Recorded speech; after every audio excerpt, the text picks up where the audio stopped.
네이버 밴드에 이종실의 공개 강의 이렇게 해가지고 제가 이렇게 강의하고 실전했던 거를 하루나 이틀에 하나씩 올리고 있거든요. 그러니까 여기에 여러분들이 가입을 하시면은 하루나 이틀씩 제가 강의했던 거를 잘라서 편집해서 올리면은 편안하게 오늘 또 이종실은 무슨 얘기했지 하고 한 번씩 들어볼 수가 있습니다. 13번째 물건입니다. 여주지연 2024 37228 임의경매입니다. 여주시 북내면 강물이 169-2, 지목이 전이고 694평입니다. 여기는 일종 일반 주거지역으로 되어 있기 때문에 농지 취득 자격증명서 발급받지 않고 매입을 할 수가 있습니다. 또한 이거를 저는 농지를 받아도 농지연금은 받을 수가 없습니다. 이건 안 되는 겁니다. 농지연금 안 됩니다. 농지 취득 자격증명서도 필요 없습니다. 가격이 많이 하락을 했기 때문에 제가 여러분들에게 이거를 추천하는 거고 이것도 엠필로 투자를 할 수가 있는 겁니다. 감정 가격을 보면 8억 4,500이 2억 9천만 원까지 하락을 했습니다. 굳이 감정 가격이 8억 4,500인데 지금 2억 9천까지 하락을 했죠. 일종 일반 주거지역입니다. 이거는 전용받으면 농지 전용 부담금을 따로 내야 되다 보니까 그거는 여러분들이 농지 전용 부담금을 낸다는 것은 따로 가격에 포함하고 머릿속에 생각하고 계셔야 됩니다. 청구 금액이 얼마죠, 여기? 6억 1,500이죠. 그러면 먼저 가격이 여기가 얼마였었죠? 4억 1,400이고 지금 2억 9천이죠. 그러니까 최고로 우리가 사봐야 4억 1천 사는 겁니다. 얼마를? 얼마를요? 6억 1,500을 사는 거죠.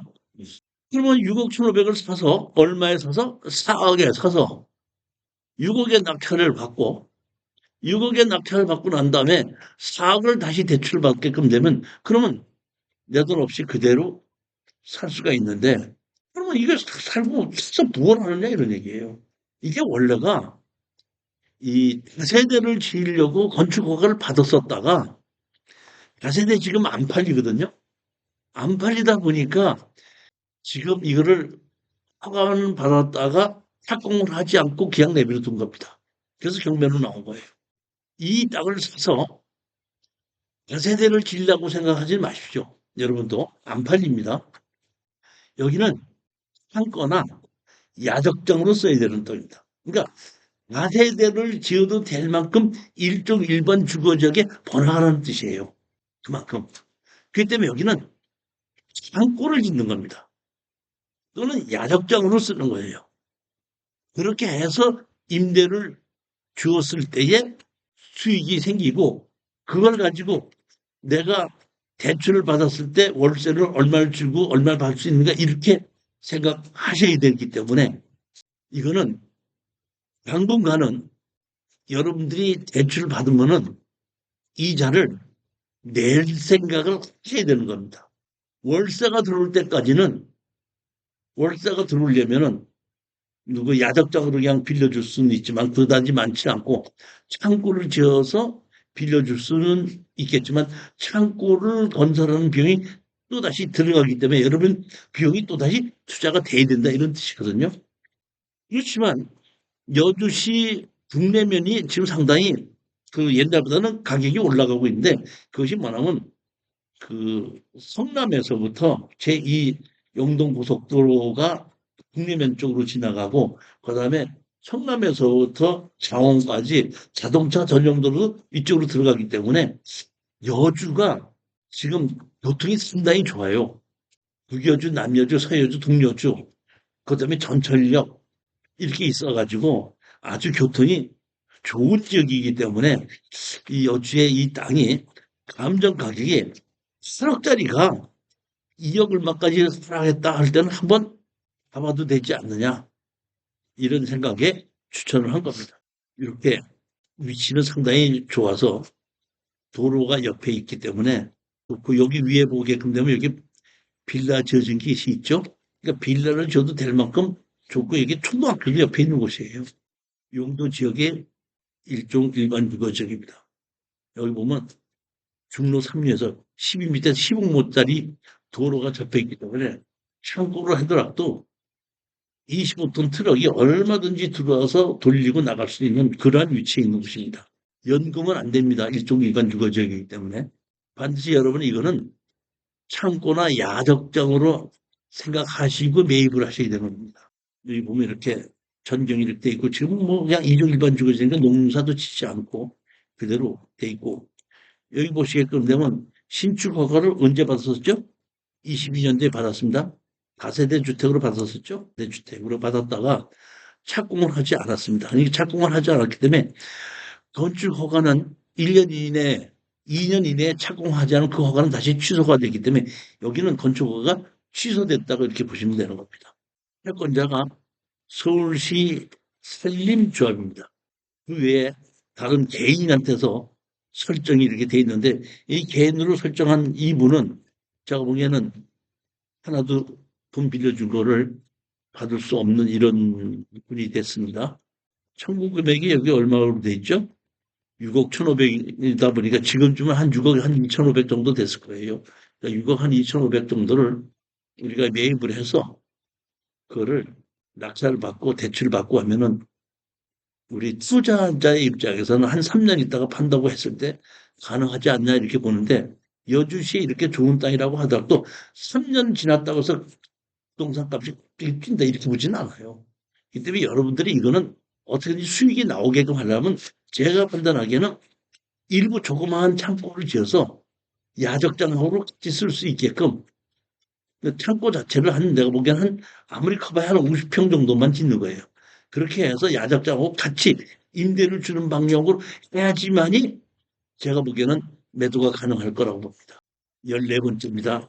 남양주 지원에 2025-70-125 임의 경매입니다. 설악면 유곡리 246-2, 246-3하고 지목이 답으로 돼 있는데 보면 710평입니다. 감정가가 3억 7,900인데 청구 금액이 2억 6천입니다. 이것도 MPL로 가능한 겁니다. 자 보시겠습니다. 감정 가격이 얼마죠? 3억 7,900인데 지금 얼마까지 하라겠죠? 9,100만 원까지 하라고 했습니다.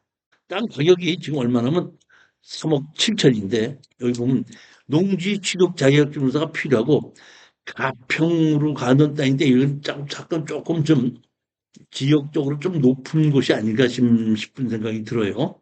제가 옛날에 이렇게 가평 갈 때 이쪽으로 많이 넘어 다니고 했었는데 자 보시겠습니다. 청구 금액이 아까 얼마였었죠? 2억 6천이죠. 그러니까 여기 전 가격이 얼마죠? 1억 3천이죠. 그러니까 2억 6천을 아무리 비싸게 주고 사봐야 1억 3천 주고 사는 거예요. 이거는. 그렇게 해서 2억 6천에 낙찰을 받고 2억 6천 정도의 낙찰을 받으면 이거 제가 보면 한 1억 5천 정도도 대출이 가능할 수도 있습니다. 보면은. 야, 그러면 이게 핵심이 이겁니다. 여기 이렇게 두 필지가 있죠. 지적보상 도로가 없습니다. 여기 지적도 이렇게 있는데 도로가 없죠. 근데 현황도로는 이렇게 있습니다. 그러면 지적보상 도로고 현황도로가 있는데 여기 지목은 답으로 돼 있는데 실질적으로는 전으로 돼 있는 겁니다. 그러면 여기에 건축허가 나요? 건축허가 나요, 안 나요? 지적보상 도로 없어요. 현황도로만 있어요. 건축허가 나요, 안 나요? 용도지역이 계획관리 지역이죠? 지목이 답으로 돼 있습니다. 여기가 지금 그 요새 뉴스에도 많이 나오는 통일교가 여기 있습니다. 통일교, 우리가 통일교 이렇게 보면 통일교 있는데, 제가 여기 많이 다녔어요, 보면. 옛날에 가평 많이 다녔는데, 여기 있는 거거든요. 건축가, 여기 보면 현황도로 있죠? 이 땅입니다. 건축가 나요, 안 나요? 날 것 같은데 갖고 돈 집어넣어요? 상대 갖고 돈 집어넣어요? 1억 집어넣어요? 3만 원도 못 집어넣어요. 자, 그러면 핵심이 있어야 된다는 얘기입니다. 땅은 이렇게 된 땅인데, 자, 보면 요 땅이 우리가 낙찰 받을 땅이 요 땅입니다. 근데 여기 보면 이 지적도로 보면은 여기 현황도로가 이렇게 있는데 여기 현황도로 갖고 이거 뭘 했죠? 건축가 나 있죠? 현황도로 갖고 여기도 건축가 나 있죠? 예. 그렇잖아요. 그러니까 여기는 이 동네 여기는 현황도로 갖고 건축가 난 동네예요. 건축물에 보면 건축물 보면 건축법 44조 대지와의 도로의 관계. 건축물의 대지는 2m 이상의 도로에 접해야 한다. 다만 단 갖고 어느 하나에 해당하면 그러하지 아니하다. 해당 건축물의 출입에 지장이 없다고 인정되는 경우. 해당 건축물 출입에 지장이 없다고 인정되는 경우가 언제죠? 제가 얘기했잖아요. 1962년도에 건축법이 생겼다. 1962년도 이전에는 건물을 뭘로 지었다? 조선시가지령. 조선시가지령이었을 텐데 조선시가지령은 시에는 건축법상 도로가 있어야지만 시가 아닌 경우에는 비도시 지역에는 건축법상 도로 없이도 건물을 짓게끔 해줬었던 것이 일제시대 때의 건축법입니다. 그러면 그때부터 일제시대 때 있던 그 도로를 이용해서 집이 지어져 있던 것은 건축법이 생기기 전서부터 그 도로를 이용해서 건물이 지어졌던 것을 건축법에서 그대로 허용하기 위해서 이때 뭐라고 하냐면 출입에 지장이 없는 경우로 해서 건축허가를 내주는 겁니다. 이게 평균 조례 보게끔 되면 45조에는 다른 사람의 땅인 경우에 사용수당을 받아오라고 돼 있죠. 도로의 지정 법 제40조 1항 2호에 따라 주민이 오랫동안 통행로를 이용하고 있는 사실상의 통로로서 다음 각도의 어느 하나에 해당하는 경우에는 이해관계인의 동의를 받지 않고 위원회의 심의를 거쳐 도로를 지정할 수 있다. 사실상 주민이 사용하는 통로로서 바탕 통로로 인해 건축허가 신고된 사실이 있는 건물의 진출입로. 다시 말하면 여기 보면 이 도로를 이용해서 이렇게 건물이 지어져 있죠. 그러니까 건축법 제45조 갖고도 건축허가를 내줄 수 있고 건축법 44조에 출입의 지장이 없는 걸로도 건축허가 내줄 수 있다 보니까 두 개는 아무 걱정하지 마시고 우리가 낙찰을 받으면 되는데 이렇게 우리가 이제 이거를 NPL로 사는 거 아니에요? NPL로 살 때 NPL로 사는 사람이 이거 잘 모르거든요. 이게 뭐도 없는 걸 어떻게 그걸 받으려고 그래 하고 우기는 거예요. 우리는 사는 사람은 그렇게 해서 낮게 해서 낙찰 최대한 대로 가격을 다운시키고 만약에 우리가 원하는 가격을 안 내려온다. 그럼 안 사고 기다리면 또 떨어져. 왜? 이거 건물을 못 짓는 지적도에 돈 없으면 누가 사요 돈을. 우리는 충분히 그런 거를 우리가 이해를 하고 명확하게 이게 다른 사람이 떨어질 때는 우리 기다려보는 게 전 몇 번은 벌써 봤었는데 내가 절대 아무도 안 들어온다고 생각하고 느긋하게 나는 기다린 거예요. 내가 이 정도면 지칠 때가 됐다. 10만 원까지 떨어졌는데 그러니까 추천한 겁니다. 제가 경험해본 결과는 경매는 느긋해이지 말아요. 성격 급한 사람은 절대 경매하지 말고 또 승부욕을 해서 저 사람한테 이겨야 되겠다 하시는 분은 경매하지 마세요. 운전을 해도 꼭 자기 옆에 어떤 사람이 앞질르게 하면 내가 저놈을 이해해줘. 뭐 길씩 가는 사람은 경매하면 안 돼요. 그 사람. 빨리 가라. 너 시끄러. 너 급하냐? 빨리 가라. 하는 사람만이 경매를 참여해서 돈을 벌 수 있습니다. 절대 자기 성격 죽여야 되고 경매에서는 승부를 발휘해서는 안 된다는 겁니다. 느긋해야 돼요. 느긋해야 됩니다.